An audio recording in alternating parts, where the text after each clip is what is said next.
কি করে ভগবানকে ডাকতে হয়, কি করে আমার গোবিন্দকে সেবা দিতে হয়, আমি তো কিছুই জানি না। আমি ভিখারি।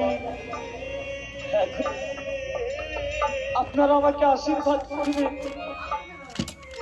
আমি যেন অর্থের ভিখারি না হই, আমি যেন ধনের ভিখারি না হই, আমি যেন জমিদারির ভিখারি না হই, আমি যেন কৃষ্ণ নামের ভিখারি হতে পারি।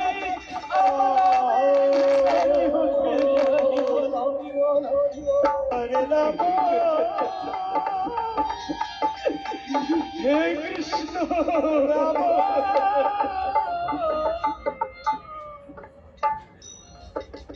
নগরবাসী, গত 3 দিন হয়ে গেল আমি নগরে নগরে ভ্রমণ করছি।